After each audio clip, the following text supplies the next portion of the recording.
Hello everyone. What happens when Ketu, the south node of the moon, has gone into your second house in your chart? This means second from your ascendant, can also be seen from your moon lagna, Chandra lagna as well.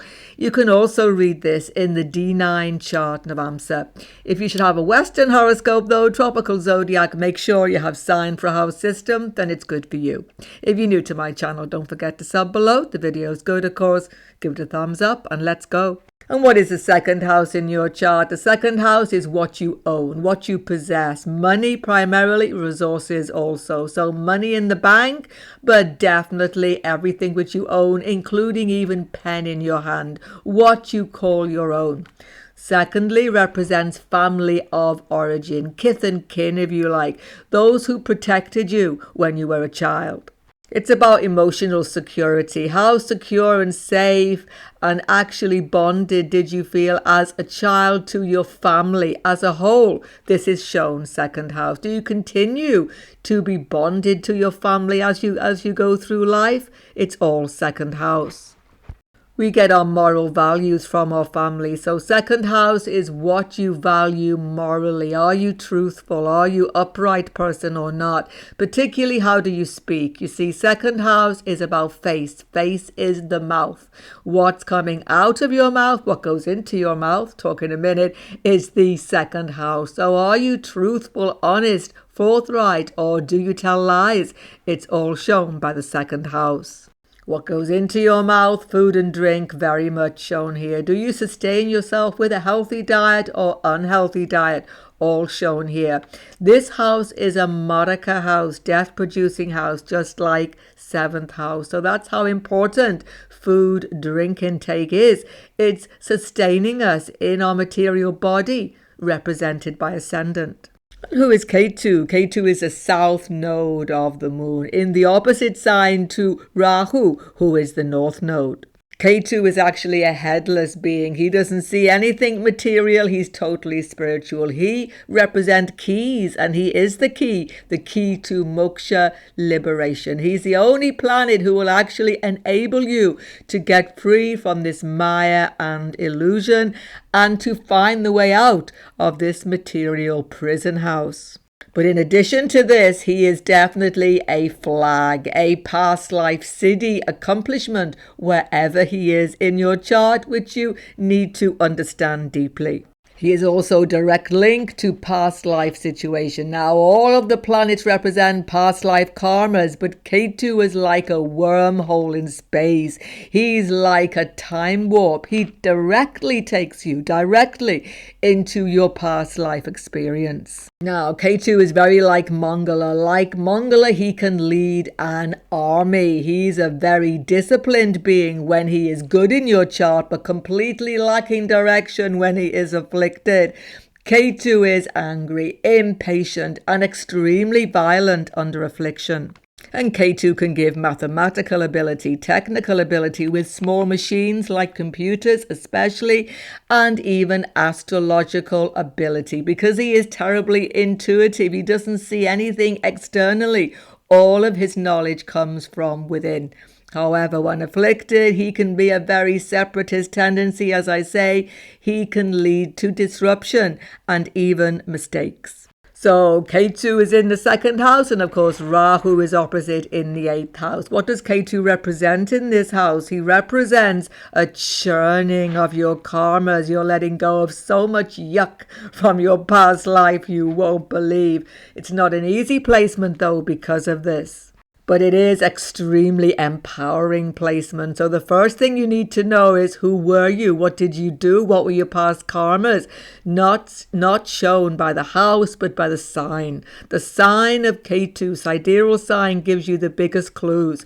Planets with Ketu, aspecting Ketu, and the sign of Ketu are so important to understand past life situation. So check the video on my channel, Ketu Karmas in all signs. I will link it below here for you and again at the end. Now, Ketu in the second house is in the house of possessions. Ketu is detachment. Ketu is non-attachment. Ketu is really not interested in material things, but here he is in the house of everything which you possess. So what's he going to do? He's going to detach you from it. You mightn't lose your money, but you will lose interest in it. Here's the thing. Some people are extraordinarily rich here. By past life karma, money just keeps on coming to you. You can't stop it. It just keeps accumulating. Now, while this might sound wonderful, it doesn't always happen like that. Sometimes you can get money just at the time when it's too late, like when you're really old. Or you get money early on and you just don't appreciate it. Family, wealth, inheritance, all of this is frequently seen actually with this Ketu second house. Either way, you will detach from possessions. You can be good dealing with money when you can be bothered, that is. Half of the time, your mind is on distant things, is not on possessions so much. But it's contradictory because Ketu makes you cling on, makes you want to hold on to things from the past. That's the thing. But strangely enough, it doesn't connect you strongly to your family of origin. You see, you can't connect truly to your family of origin. Sometimes you're even adopted with this position, fostered, but generally that's not the case.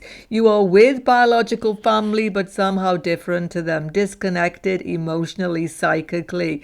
You feel like a bit of an oddball, don't fit in. You can feel lonely, isolated as a child, or you can get emotional insecurity internally from this position. And this feeling of insecurity, emotional detachment, though, is not an easy one. Ketu here brings up anger issues from your past life as well. Here they are again happening because it's going to come out in your speech. Second house of speech. Your speech can become impatient, angry, irritable, lashing out because of an inner feeling of insecurity. Here's the thing, what you say, how you speak, and actually how you communicate to others is going to make or break your whole life here. Ketu second house, first of all, can give speech difficulties, stuttering, insecurity around public speaking, all of these things. But if Ketu is strong by sign, good aspects, you will overcome all of these early impediments. In fact, you can have a fantastic singing voice with this, really powerful, unusual singing voice. So speech can become powerful, charismatic, singing talent can be there, and it's all coming from the past life karma. So, though you may have fear of public speaking presentations, you could become talented. One thing to remember, though, make good preparation. Ketu is mistakes. You can make mistakes, forget your lines, get things mixed up easily. Depends on the sign aspects, of course. So, be prepared when you are doing public speaking or any presentation, interview, etc. It's going to definitely help you. Well, aspect that you can have language skills, though, learn other languages quickly just by osmosis. But you can get your words mixed up, that's the thing. How you speak, accent as well, is very pronounced with this Ketu. One thing, Ketu second house, don't forget Rahu is full of deceit and he's looking at Ketu, house of speech. So when you open your mouth, this snake-like formation comes out. You could be creative, you could be a wonderful speaker, charismatic, and you could speak helpful things to others. You could even speak about God, spiritual truth, because you have Ketu here. That is good.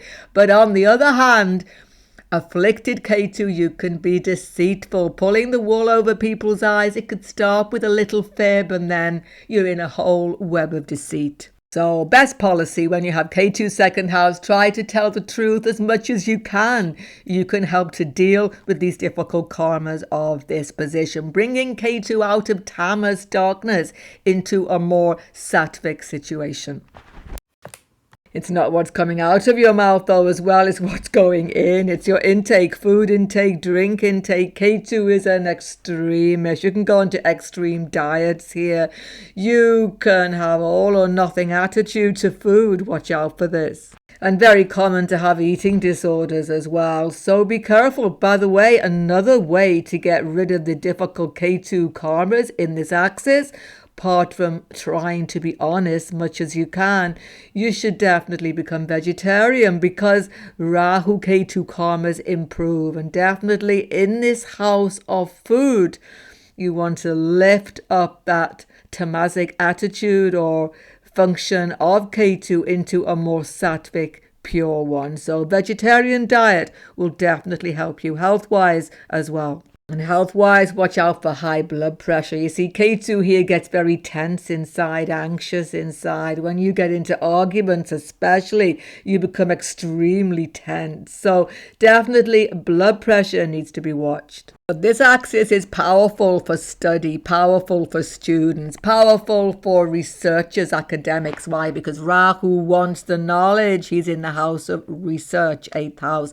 Aspecting 2nd house, you can be historian, archaeologist, digging up the past, digging up secrets of the past, many of you. It's a fantastic axis for scientists, people who are getting secret knowledge, occult, astrology, definitely benefit by this because Rahu is obsessed with digging up what is hidden here.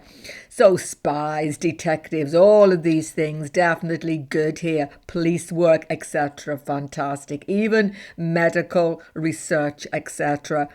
Whatever it is, you want to know what is hidden. That's the clue. But depending on your whole chart, of course, 7th house Lord, a lot more to see, everyone. This can be tricky in relationships. What's happening? Rahu Ketu is in a very possessive axis, and this is definitely going to come into spousal or romantic relationship. You can keep secrets from your spouse or be afraid that they are keeping secrets from you. It's possible, but don't forget you have to see the whole 7th house, etc. But one thing we will see, you do not like to let go. You do not like to end relationships very easily because of this possessiveness here. And you see, here's the other thing. Ketu is in 2nd house. This is 8 away from the 7th house. 8 houses away means second marriage. So Ketu shows that you don't want second marriage, that you want to stay with the first marriage. This may be an issue, some of you. Or if you get second marriage, you become dissatisfied. It's a possibility, but don't forget, whole chart must be seen to make these sort of predictions. One thing we can predict, Rahu matures 42, Ketu 48. 40s is the time when this whole axis comes to maturity in your life. It's a switch point, a huge turnaround point. Your whole life can turn around midlife. Very often you have to leave past behind, Ketu, 2nd house. Rahu pushes you into a whole transformation. Business upside down, work life upside down, relationships, transform them, start again. Everything just starts from bottom rung and becomes good. What's the clue to it all? Getting rid of unworkable situations, freeing yourself from clinging on, being free to be who you are. Your whole identity can have a real transformation actually midlife with this Rahu Ketu. You can travel abroad, live somewhere else, Rahu, foreign land, have a whole new career. Something changes, switches. Midlife, it's a total transformation. Check out the Ketu karmas in all the signs up on your screen right now. If you're new to my channel, don't forget to sub below. Goodbye for now, and God bless you all.